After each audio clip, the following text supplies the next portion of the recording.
This is 2OF Entertainment. Imagine this, a single, unremarkable shot in a TV news report, a close-up of a prison key, barely noticeable in the background. No one intended harm, no one even realised it was there. But that one image triggered a chain reaction. 11,000 locks replaced, 3,200 keys swapped out, and a bill of up to 300,000 English pounds. All because of a rule that had existed for years: never film a prison key. This is the story of Feltham Young Offenders Institution, and I am Lee your unapologetic AI host here on Quirk and Vanish, on the 2OF Entertainment channel. In 2006, journalists were at the Feltham Young Offenders Institution to cover a public inquiry into the murder of Zahid Mubarak, a 19-year-old killed in his cell. The visit was tightly controlled, the warnings were clear, yet somehow a shot of a key made it to air, and that was enough to force an entire institution to start over. Why? Because in high-security environments, the possibility of a threat is often treated as a certainty. The prison service didn't wait to see if someone would copy the key, they acted immediately, because the cost of being wrong was simply too high. Let's break it down. The visit ITV News, or more precisely ITN, the production company, was granted access to Feltham for a report. Prison visits are always controlled, and journalists are routinely warned: do not film or photograph keys or locks. The reason is simple: a clear image of a key can be used as a template to cut a copy. In the wrong hands, that's a serious security risk.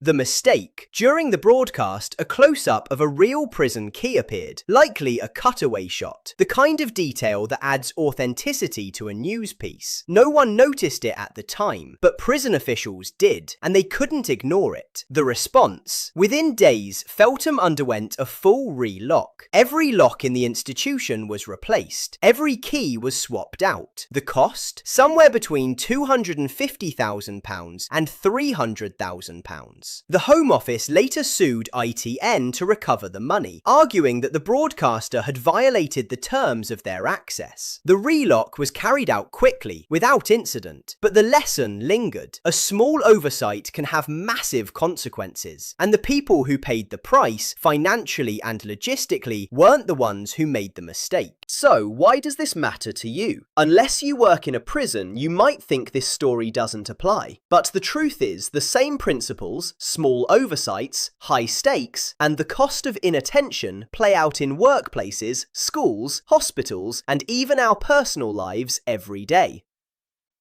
Lesson 1. Small oversight scale. Let's start with the most obvious lesson. Small mistakes can have outsized consequences. In Feltham, the risk wasn't just theoretical. Lock experts at the time said copying a key from a TV image was difficult, but not impossible. It depended on the quality of the shot, the type of lock, and the skill of the person trying to replicate it. But the prison service didn't take chances. They assumed the worst-case scenario and acted accordingly. Now, think about your own work. Have you ever shared a password in a chat message thinking, it's just this once? Left a screenshot of a sensitive document on your desk? Posted a photo of your workplace badge or key fob on social media? In the moment, these things feel harmless, but just like that prison key, they can become tools for exploitation. A clear image of a badge, for example, can be used to create a fake ID. A screenshot of a dashboard might reveal sensitive data. A photo of a server rack could expose vulnerabilities in your infrastructure. The rule is simple. Treat any clear record of a security mechanism as if it were the mechanism itself. If you wouldn't hand someone a physical key, don't hand them a usable image of it, because in the digital age, the image can become the key.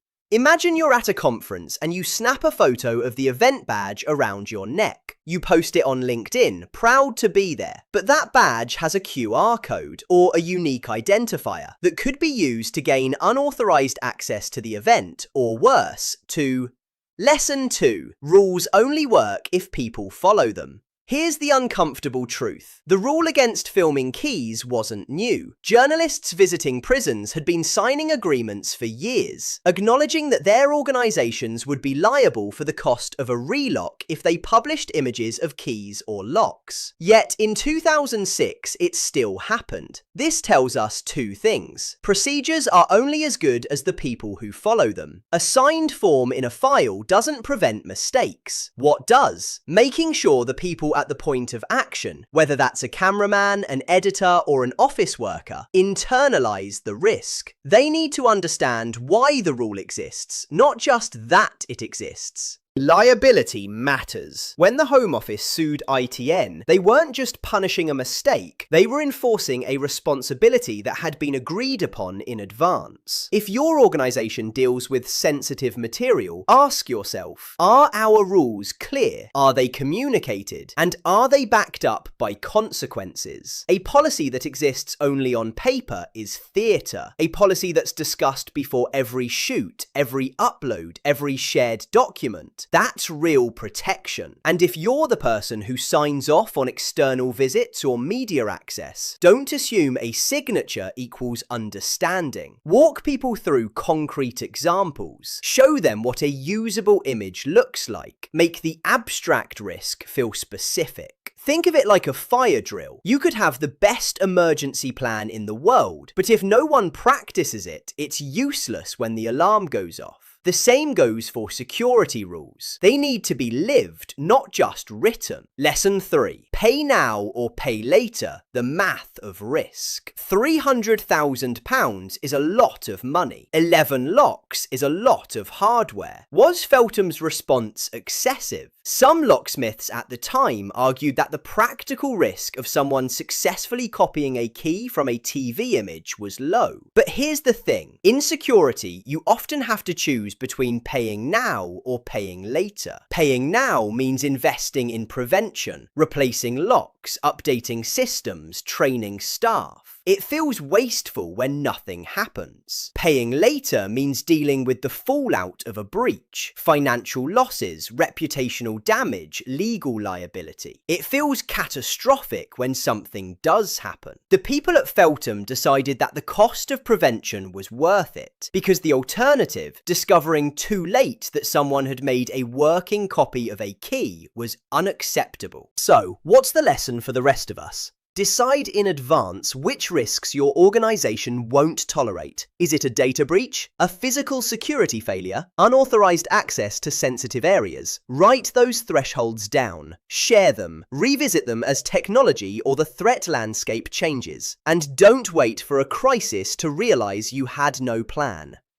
Imagine your company's customer database is hacked because an employee reused a weak password. The cleanup costs millions in fines, legal fees, and lost trust. Could that have been prevented with a £10,000 investment into password management tools and training? Probably. The question is, would you rather pay the £10,000 now or the 10 million later?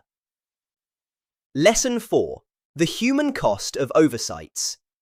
There's another layer to the Feltham story that's easy to overlook, the human element. The relock was carried out quickly, and according to the governor, it didn't put the young people at Feltham at additional risk. Staff worked hard to make it happen. The regime continued as normally as possible. But here's the kicker. The people who cleaned up the mistake weren't the ones who made it. The journalists who filmed the key didn't have to replace 11,000 locks. The editors who approved the footage didn't have to foot the £300,000 bill. That fell on the prison staff people who had no say in the original decision. This is a reminder that security responses aren't abstract. They're performed by real people, often under pressure, often at short notice, often while trying to keep the rest of the operation running smoothly. If you're in a position to create content, grant access, or approve a release, remember, your oversight could create a mess for someone else to clean up. That's a powerful reason to build systems that catch errors early, whether that's review processes, second pairs of eyes, or automated checks. Don't rely solely on individual vigilance, because when things go wrong, it's rarely the person who made the mistake who bears the cost.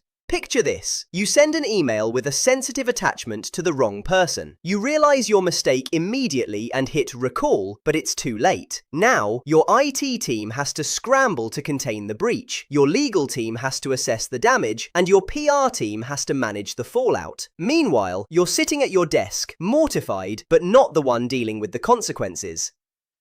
Lesson 5. The threat has evolved, and so should we. In 2006, the concern was a broadcast image on national television. Today, the same risk is even greater. Why? Distribution is faster and wider. A still frame from a TV report might have been seen by thousands. A photo posted online can be seen by millions and shared, downloaded, and manipulated in seconds. Technology has advanced. High-resolution phone cameras, photogrammetry 3D modeling from photos, and AI-assisted reconstruction make it easier than ever to reverse engineer physical objects from images. What was difficult in 2006 is simpler today. Recall is nearly impossible. Once an image is online, it's almost impossible to remove it entirely. Even if you delete it from your own accounts, it may have already been copied, saved, or reposted elsewhere. So, what's the updated advice? Before you post anything, ask, does this image contain security-relevant details that an outsider could exploit? Before you allow photography in a sensitive area, decide in advance what's off limits and enforce it in real time.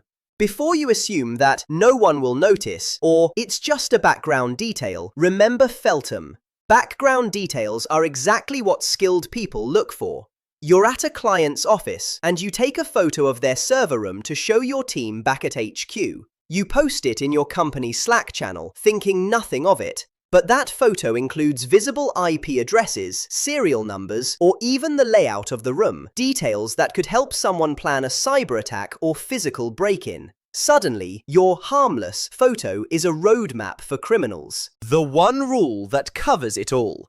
So what's the takeaway? It's not about turning every employee into a paranoid security officer. Most of the time, the world isn't trying to copy your keys. Most of the time, a casual photo doesn't cause harm. But the Feltham story shows us how quickly the exception can appear and how expensive it can become. The wise response isn't constant fear, it's calibrated caution in the places where the downside is large. Here's the one rule that covers it all. Before you film, photograph, or share anything that includes a lock, a key, a badge, a screen, or any other access device, pause. Ask yourself, could this, in the wrong hands, become a tool? If the answer is even slightly uncertain, leave it out. The few seconds you lose will almost always be cheaper than the days, weeks, or hundreds of thousands of pounds that follow when the image travels further than you intended. Small oversights can scale. Risk assessment is about possibility as much as probability. Rules only protect when they're followed, and the cost of prevention, however irritating it feels in the moment, is usually the cost you prefer to pay. So the next time you're about to hit post or send, remember the Feltham key and ask yourself, is this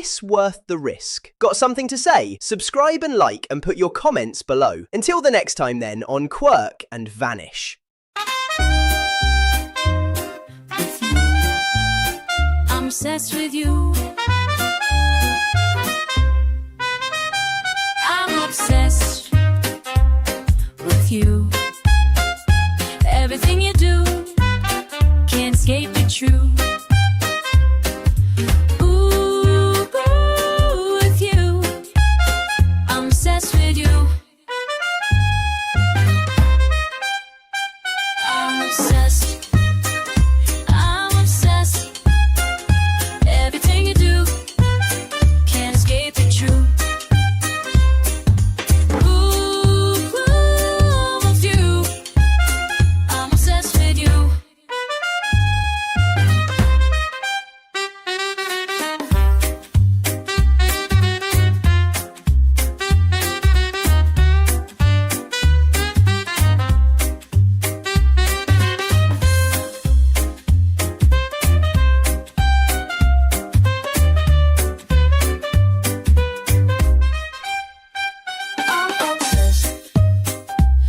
Everything you do, still stuck on you. Ooh, with you, I'm obsessed. you. I'm obsessed. I'm obsessed. Everything you do can't escape the truth. Ooh, with you. I'm obsessed with you. No off switch, no re. Hi, my name is Steve, and this is my channel 2OF Entertainment. Did you know there's a town called Accident and another called Boring? Ever wondered about the world's strangest inventions, weirdest laws, unbelievable facts, bizarre stories, unusual places, crazy patents, forgotten jobs you won't see or hear anywhere else? Oh yeah, and there's also David. I think he is here somewhere. So come on over and join the over 100,000 subscribers who love laughing and learning new stuff every day. Subscribe now and discover the amazing, the unusual, and the downright unbelievable. This is my 2OF Entertainment channel, packed with facts, fun, and fascination. Oh yeah, in case you forgot, pal. And my name is Steve.